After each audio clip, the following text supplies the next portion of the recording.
Muy buenos días, mis amados hermanos. Dios, mi Padre Celestial, les bendiga con toda bendición en el nombre de nuestro Señor Jesucristo. En el día de hoy, pues queremos compartir un mensaje en la palabra de Dios en el libro de los Hechos de los Apóstoles.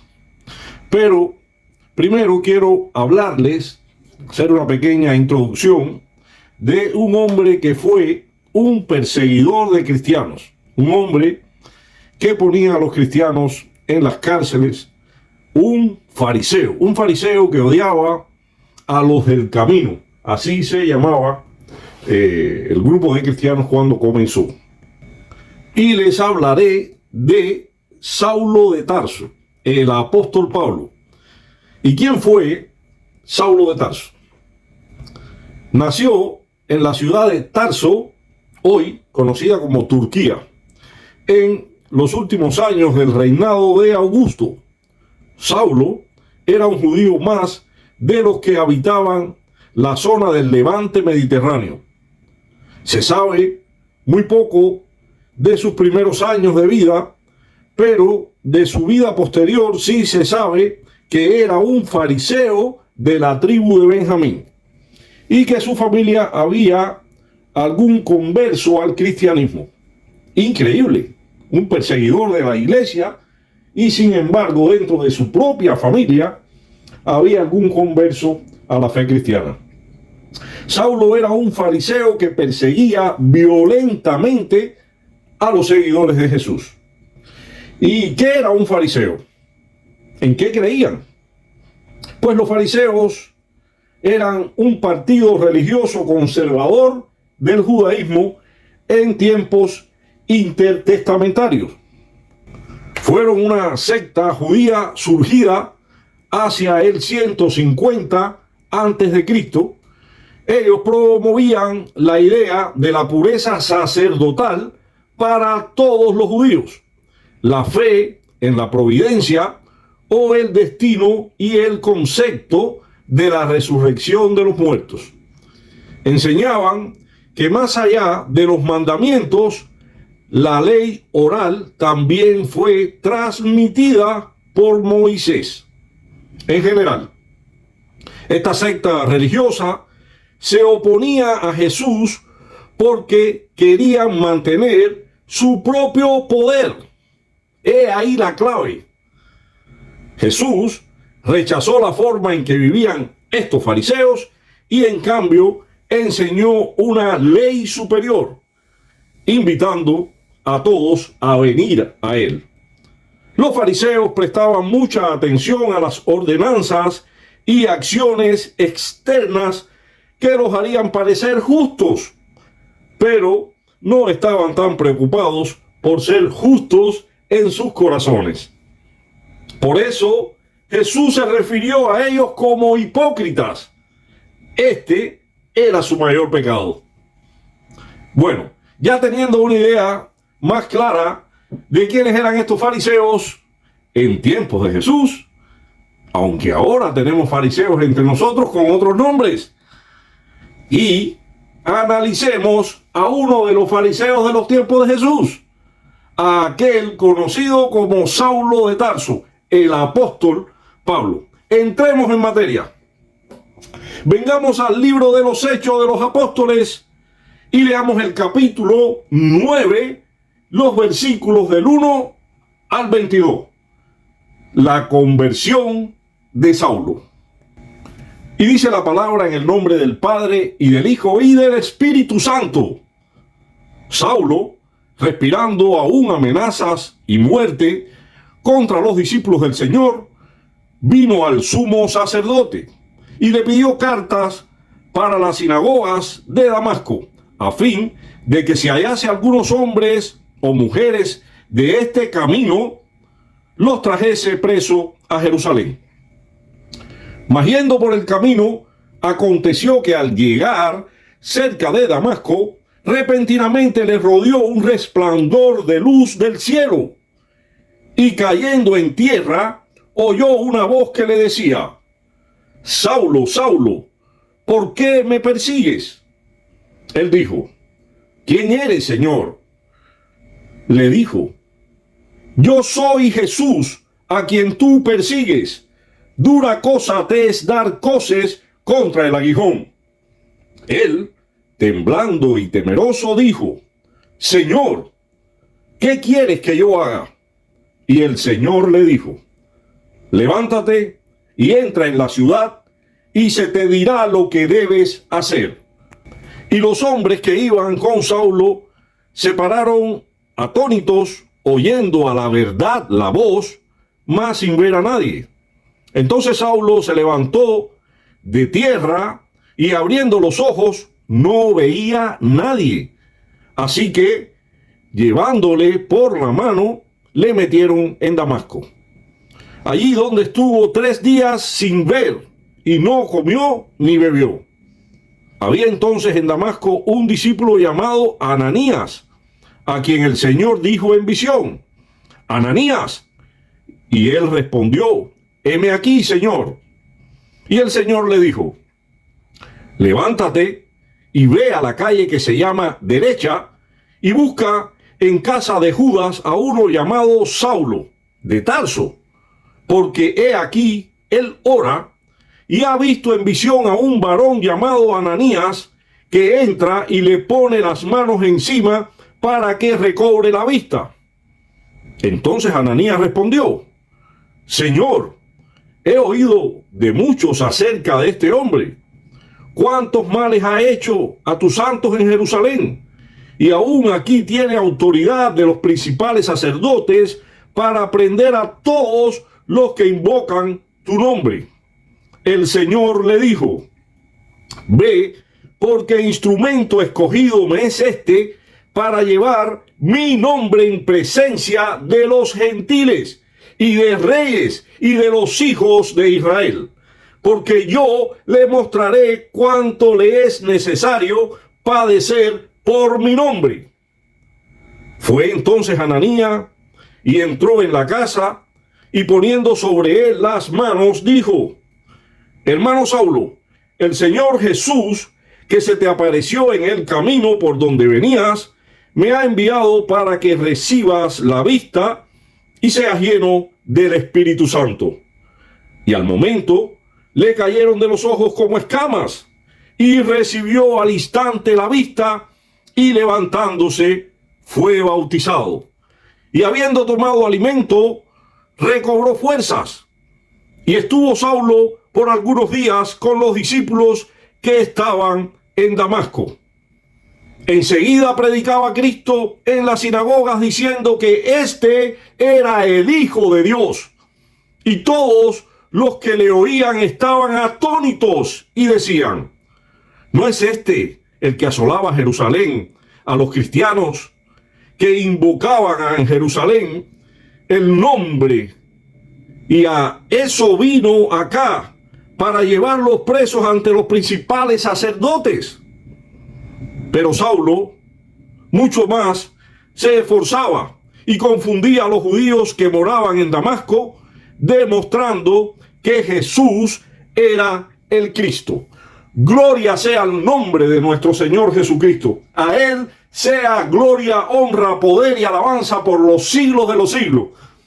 Gloria al Señor. Mis hermanos, aquí tenemos a un hombre respirando aún amenazas y muerte contra los discípulos del Señor. Vino al sumo sacerdote y le pidió cartas para las sinagogas de Damasco, para que si encontraba algunos que pertenecían a los del camino, que así se hacían llamar los cristianos, tanto hombres como mujeres, los llevasen preso a Jerusalén. Pero, ¿qué le ocurrió a este hombre al llegar cerca de Damasco? Dice la palabra que repentinamente le rodeó un resplandor de luz del cielo. Gloria al Señor. Y cayendo en tierra, oyó una voz que le decía: Saulo, Saulo, ¿por qué me persigues? ¿Qué era esta luz? ¿Quién le hablaba a Saulo? ¿De quién era esta voz que Saulo escuchó? Leamos en el versículo 5. Él dijo, ¿quién eres, Señor? Y le dijo, yo soy Jesús a quien tú persigues. Dura cosa te es dar coces contra el aguijón. Versículo número 6.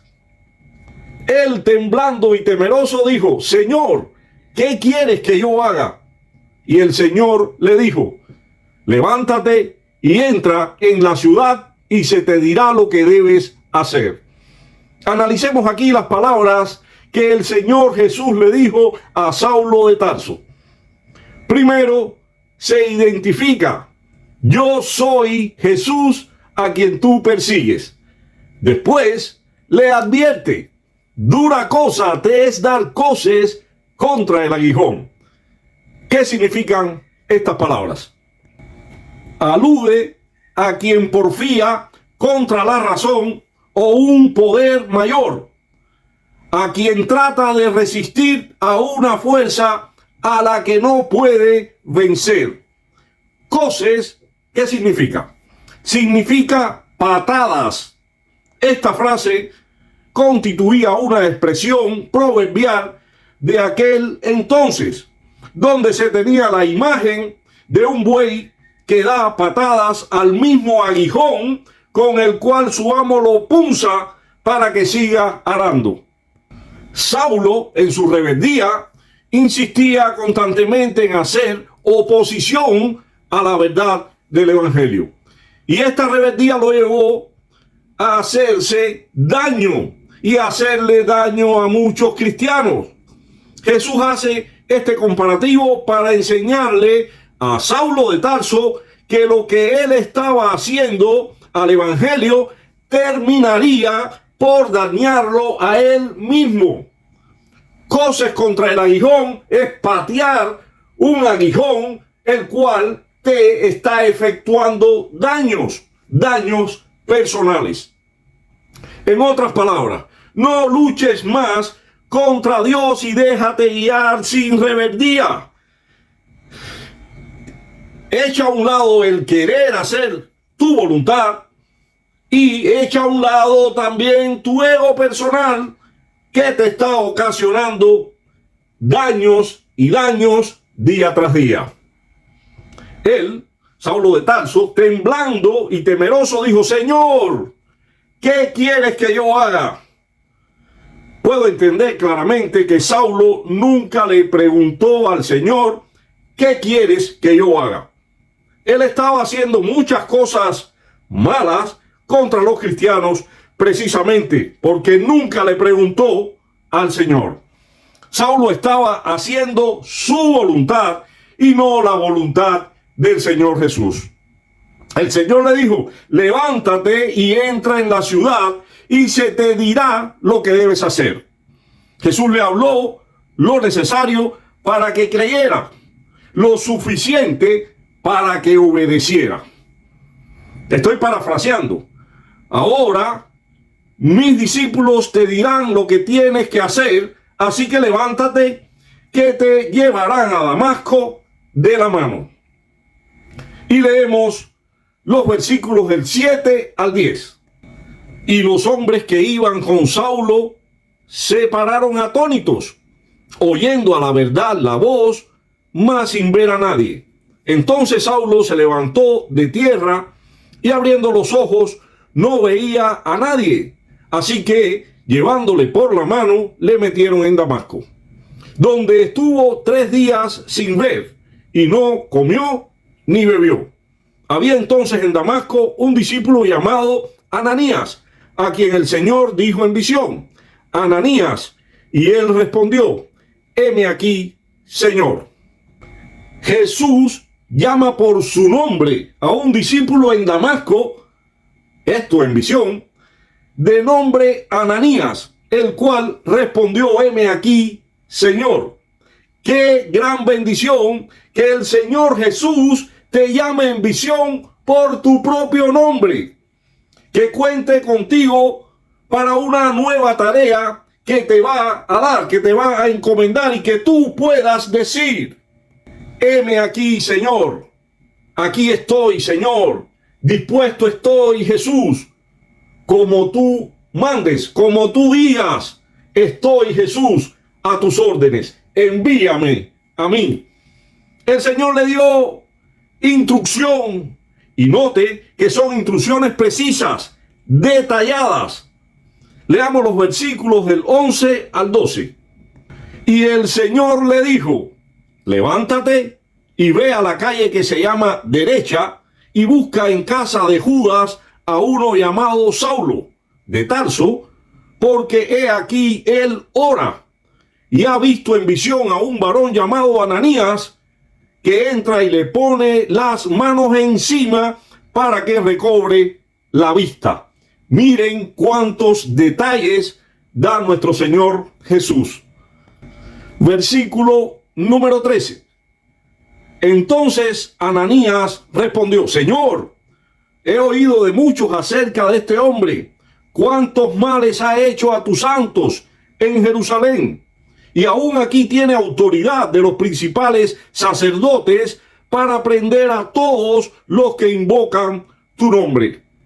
Versículo 15. El Señor le dijo: ve, porque instrumento escogido me es este para llevar mi nombre en presencia de los gentiles y de reyes y de los hijos de Israel. Porque yo le mostraré cuánto le es necesario padecer por mi nombre. Mis amados hermanos, el Señor es soberano y poderoso, todopoderoso, conforme a la elección de Saulo de Tarso, y que es algo que ya era un plan elegido, constituido para la eternidad. Él convierte a Saulo de Tarso en un discípulo más, de perseguidor de la iglesia, de un hombre cruel con los cristianos, poniéndolos en la cárcel, a un seguidor de Cristo. Y un seguidor de Cristo para llevar a cumplimiento su misión de predicar el evangelio y tomar el camino el cual él había desechado, se había opuesto, el cual nunca aceptó y rechazó. Saulo se convierte de perseguidor de la iglesia a perseguido. Él ahora es un instrumento escogido por Jesús. Y vamos a leer en el versículo 16 y hasta el 19. Vamos a extenderlo un poquito, del 16 al 19. Y dice el 16, que ya les había leído: porque yo le mostraré, le dijo el Señor, cuánto le es necesario padecer por mi nombre. Fue entonces Ananías y entró a la casa, y poniendo sobre él las manos, dijo: hermano Saulo, el Señor Jesús, que se te apareció en el camino por donde venías, me ha enviado para que recibas la vista y seas lleno del Espíritu Santo. Y al momento le cayeron de los ojos como escamas, y recibió al instante la vista, y levantándose fue bautizado. Y habiendo tomado alimento, recobró fuerzas, y estuvo Saulo por algunos días con los discípulos que estaban en Damasco. Aquí tenemos a un Saulo transformado, a un Saulo con una visión nueva, con una nueva vida, con fortaleza física y espiritual, en unidad con los discípulos que durante los días en que permaneció en Damasco le fortalecieron. ¿Quieren pruebas de esta transformación de Saulo? He aquí las pruebas. Leamos de los versículos 20 al 22. Saulo predica en Damasco. Enseguida predicaba a Cristo en las sinagogas, diciendo que este era el Hijo de Dios. Y todos los que le oían estaban atónitos y decían: ¿no es este el que asolaba en Jerusalén a los que invocaban este nombre? Y a eso vino acá, para llevarlos presos ante los principales sacerdotes. Pero Saulo mucho más se esforzaba y confundía a los judíos que moraban en Damasco, demostrando que Jesús era el Cristo. ¡Gloria al Señor! Saulo de Tarso ya predicaba a nuestro Señor Jesucristo. Y lo hacía en las sinagogas de ellos. ¿Qué decía? Pues decía que este y no otro era el Hijo de Dios. Y le demostraba con las Escrituras que Jesús era el Mesías, el Cristo, el ungido de Dios, el esperado. Aquel que habían rechazado porque no entendían las Escrituras. El libro de los Hechos de los Apóstoles recoge el cambio de nombre de Saulo a Pablo.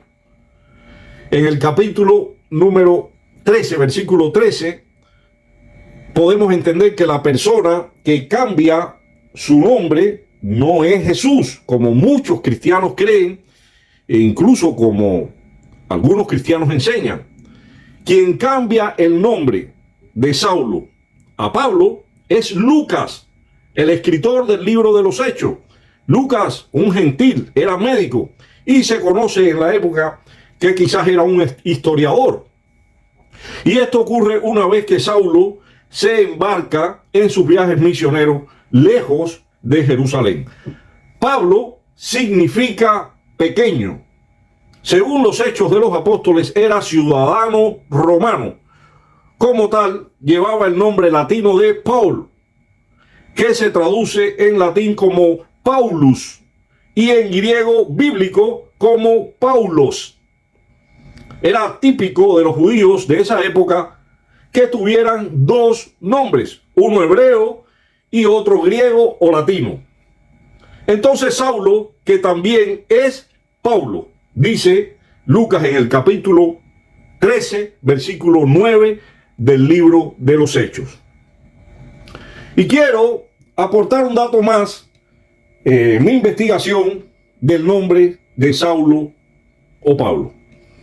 Algunos han llegado a creer, y esto está aprobado, que el nombre latino del apóstol era Gaius Julius Paulus. ¿Por qué? Porque la familia de Pablo, al recibir la ciudadanía romana, después de que hubo nacido el niño Saulo, había adoptado el nombre de la famosa familia en aquella época que había dado al mundo al general Emilio Paulus. Los otros dos vocablos, Gaio o Julio, se lo habían puesto al niño Saulo o Pablo en honor a Julio César, personaje muy conocido que tantos beneficios había dado a los judíos. Bueno, estas explicaciones pudieran ser más que especulaciones, pero eso solo lo sabe nuestro Dios. Regresamos al testimonio de Lucas recogido en el libro de los Hechos. Pablo llegó a ser un misionero para la iglesia. Fue llamado a ser apóstol. Él escribió muchas cartas, fue a muchas tierras enseñando el evangelio de nuestro Señor Jesucristo. Murió como mártir, como apóstol de Jesucristo en el año 64 al 67 en Roma. Se dice que fue decapitado siendo Nerón emperador en Roma. No les mencioné su nacimiento. Y Pablo nació entre el año 5 al 10 en Tarso de Cilicia, lo que se conoce hoy como Turquía, bajo el Imperio Romano. Este hombre, perseguidor de cristianos, fue considerado el primer gran misionero de la iglesia cristiana, llamado el apóstol a los gentiles, el apóstol a las naciones. Fue hijo de hebreos, descendientes de la tribu de Benjamín, criado judío farisaico. Según la ley judía, fue circuncidado al 8º día. ¿Qué estudios tenía el apóstol Pablo? Pues fue instruido por el rabino Gamaliel el Viejo. Recibió una sólida formación teológica, filosófica y jurídica. Además, hablaba griego, latín, hebreo y arameo. Gloria al Señor. Cuando vio todo esto, toda su formación y tanto conocimiento, cuando hemos estudiado a este personaje, nos impresiona la formación que tenía. Y Pablo llega a escribir cómo considera él lo adquirido durante tantos años. Nos llena de admiración y respeto el gran hombre que fue. Jesús lo transformó en el apóstol a las naciones. Él escribió en Filipenses capítulo 3, versículo 8. Y ciertamente, aún estimo todas las cosas como pérdidas por la excelencia del conocimiento de Cristo Jesús, mi Señor, por amor al cual lo he perdido todo y lo tengo por basura para ganar a Cristo. ¿Cuántos cristianos hoy pudiéramos decir algo así, algo semejante a estas palabras? Y no solo decir, sino sentir en realidad estas palabras. Él llega a entender que todo lo que tenemos aquí, todo en esta tierra es vano. Que todo lo que hemos poseído lo podemos estimar por basura. Y sin embargo, hay una versión que usa otra palabra. Es la Nueva Versión Internacional que dice, en vez de basura, estiércol. Es decir, Pablo estimaba todo lo que había tenido por estiércol. Pues él, el apóstol Pablo, dice que todo lo tiene. ¿Cómo que no tiene para él significado? Por basura, por estiércol, a fin de ganar a Cristo. Jesucristo era ya su Señor y su Salvador. Yo te pregunto, mi amado hermano, ¿en quién estamos creyendo hoy? ¿Estás creyendo a rabinos ortodoxos? ¿Estás creyendo en el judaísmo? ¿Estás apostatando de la fe en Cristo Jesús? Volviéndote a fábulas, a doctrinas de demonios. ¿Crees que Jesús no fue el Mesías? ¿Crees que fue un impostor, un fanático, un lunático, un loco? Te pregunto, si Jesús de Nazaret no fue quien dijo ser y todo es un engaño, ¿cómo es posible que todos sus discípulos murieron como mártires? Sus 12 apóstoles y Juan, el viejito en la isla de Patmos, fue uno de los que no tuvo un martirio violento, así como Judas Iscariote, que entregó al Señor, que fue traidor. Pero el resto de los discípulos, ¿cómo pudieron morir por una mentira? ¿Por qué no le negaron para salvar sus vidas? Te hablaré algo. ¿Sabes cómo murieron? ¿Cómo estuvieron dispuestos a entregar su vida? Esa sangre que derramaron al morir es la semilla de nuestra iglesia hoy día. Estos apóstoles, discípulos del Señor, murieron de una manera brutal, horrible, cruenta. Y les voy a describir. La Biblia no recoge estos martirios, pero los que les voy a relatar provienen de fuentes históricas. Estas son fuentes apócrifas. No están en la Biblia, excepto el martirio de Pablo, etc. Y vamos con el discípulo Simón Pedro. Después de pasar por múltiples juicios en Roma, fue crucificado. Pero al sentirse indigno de ser crucificado de la misma manera que Jesús, pidió ser crucificado boca abajo en una cruz invertida. Y así ocurrió. Y así murió. Vamos al otro discípulo, Andrés, hermano de Simón Pedro. Viajó a Patras, al occidente de Grecia, en el año 69 después de Cristo, donde el precónsul romano Aegeates debatió con él sobre religión e intentó convencer a Andrés de renunciar al cristianismo para que no fuera torturado y ejecutado. Andrés fue azotado y luego atado a una cruz para que sufriera por un tiempo más largo antes de morir. Andrés vivió durante 2 días mientras predicaba a los que pasaban a su alrededor. Esto estando en la cruz. Allí murió.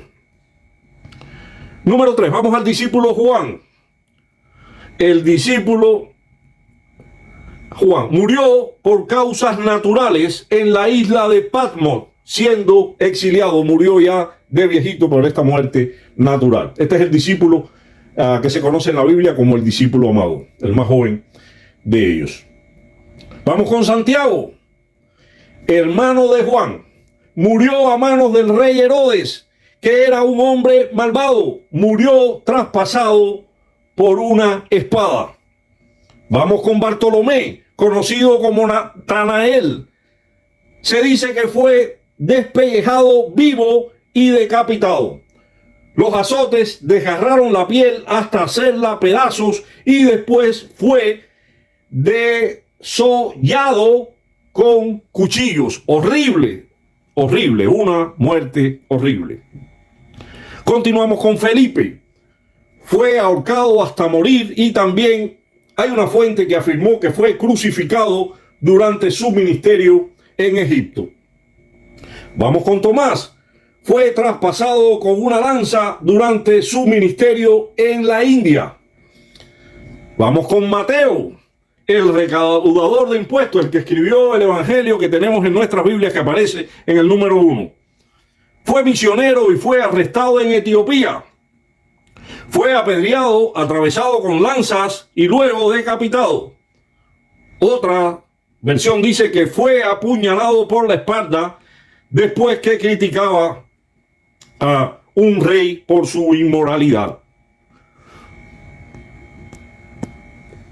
Santiago, el próximo, no el hermano de Juan, fue golpeado, apedreado y finalmente asesinado con el golpe de un garrote en la cabeza. Dicen que su cuerpo fue cortado en pedazos. Continuamos con Judas, no el Iscariote, no el traidor que entregó al Señor. Fue crucificado y atravesado con flechas estando en Armenia. Murió a causa de esto. Simón el Celote, no Simón Pedro, fue misionero en África y luego en Inglaterra, donde fue también crucificado. Judas Iscariote, el que le entregó al Señor con un beso. Según el relato bíblico, Judas se ahorcó. El libro de los Hechos da algunos detalles de su muerte y dice: cayendo de cabeza, se reventó por la mitad y todas sus entrañas se derramaron. Sé, mis hermanos, que es más importante y necesario conocer lo que hicieron y enseñaron sus discípulos.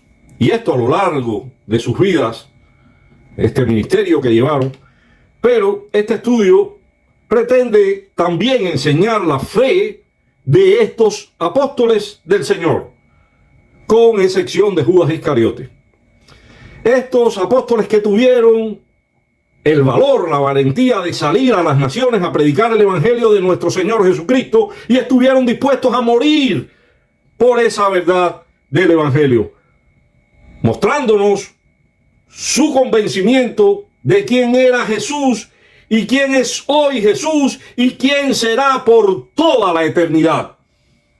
Además de sus apóstoles, muchos hijos de Dios por la fe en Cristo han tomado el camino de servirle y han estado también dispuestos a morir sin negarlo, y otros que han muerto con muertes también muy horribles, muy cruentas, muy dolorosas, sin negar a Jesús. Jesús dijo en Mateo 10, versículos 32 y 33: a cualquiera pues que me confiese delante de los hombres, yo también le confesaré delante de mi Padre que está en los cielos. Y a cualquiera que me niegue delante de los hombres, yo también le negaré delante de mi Padre que está en los cielos. Mis hermanos, son más de 2000 años de cristianismo en el mundo. Millones de cristianos servimos al Señor Jesús porque hemos creído y hemos recibido a Jesús en nuestros corazones como Señor y Salvador. Jesús No nos tiene que hablar con voz audible como a Saulo de Tarso, el apóstol Pablo. Ni repentinamente nos tiene que rodear un resplandor de luz del cielo. No, mis hermanos, no necesitamos escuchar su voz audible, porque escuchamos su voz en nuestros corazones, en nuestras vidas. Nosotros hemos creído a su palabra, confiamos en el Nuevo Testamento de nuestro Señor Jesucristo y creemos que todo el Nuevo Testamento es inspirado por el Espíritu Santo, que es palabra de Dios. Jesús dijo: bienaventurados los que no vieron y creyeron. Esos somos nosotros, su pueblo, su novia, su cuerpo, su iglesia, los que hemos sido redimidos por su sangre. El testimonio contenido en el Nuevo Testamento es suficiente para morir o para vivir por él. ¿Lo crees tú? ¿Estarías dispuesto a dar tu vida por llevar el evangelio a todo el mundo? ¿Estarías dispuesto a morir, si fuera necesario, por Jesús? Vienen días difíciles, porque estamos en tiempos difíciles. Y mi hermano, te pregunto, en medio de estos tiempos difíciles, ¿negarías a Jesús? Jesús nos da vida eterna, nos garantiza una vida para siempre en su reino, en el reino que Dios ha preparado para los que le aman. Somos su súbdito, Él es nuestro rey. ¿Estarías dispuesto a hacer todo en esta tierra y entrar una vez que mueras a ese reino eterno? Pues mis hermanos, estamos esperando a nuestro Señor Jesús. Nuestro Señor Jesús puede venir en el aire y levantar a su iglesia, a su pueblo, lo que se conoce como el rapto, arpazo. Podemos ser levantados al encuentro con Él. Pero sepa, mi hermano, que también vamos a vivir con Él en su segunda venida. Vamos a estar con Él y vamos a permanecer en su reino por toda la eternidad. Que Dios mi Padre le bendiga con toda bendición y que este mensaje sea para fortalecerlo en fe y pueda entender usted como estos hombres de los que hablamos, porque fueron hombres de carne y hueso, no fueron ángeles. No, mis hermanos, fueron hombres como usted y como yo, estuvieron dispuestos a cambiar sus vidas para servir a nuestro Señor Jesús. Que mi Padre y mi Dios le bendiga con toda bendición en Cristo. Tenga buen día, mi hermano.